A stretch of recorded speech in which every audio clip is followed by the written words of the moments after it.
Paano nga ba malaman kung sinong nakasubscribe sa atin doon sa Facebook? At kung hindi ka naman content creator kaibigan, ay pwede mo naman skip. At kung content creator ka, i-follow mo na ako para updated ka sa ating video palagi. At kung may comment ka, may katanungan, lagay mo lang sa comment section at susubukan natin gawa ng content. Para sa ating pagpatuloy, i-click ang follow button sa tabi ng pangalan ko para lagi kang updated sa mga bago nating video. Tara, let's go! Buksan mo lang ang iyong phone kaibigan at i-open mo lang ang Chrome browser. At dito sa Chrome browser, paalala lang, kailangan nakalagin ka sa iyong Facebook. At i-search mo lang dito ang www.facebook.com at may lalabas doon nga login.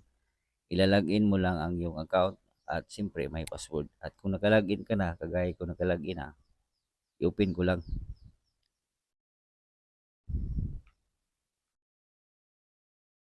At pagka-open mo ng Facebook kaibigan, ito ay mahalaga din.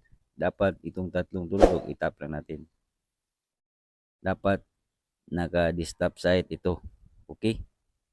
Para ang kalabasan ng mga yung mino ganito. Pang computer talaga. Okay? At ngayon, para malaman natin kung sinong nag-subscribe sa atin, isusum lang natin. Itap mo lang yung profile, Facebook profile mo. Then, tap uli ang Facebook profile. At mapupunta tayo sa ating Facebook wall cover. Okay? At itap mo lang tong subscriber hub. Wala kasi ito dun sa ating phone.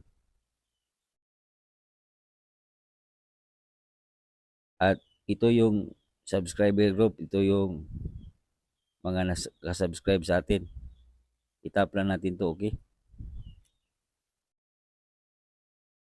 At dito, makikita mo kung sinong mga nag-subscribe. Itap mo lang yan. Yan. Ito, makikita natin ang mga nakasubscribe sa atin. Salamat pala kaibigan sa suporta mo, nakasubscribe ko sa akin. So, ganun lang malaman kung sino nag-subscribe sa atin doon sa Facebook. Kalimutang i-share ang ating videos. Salamat.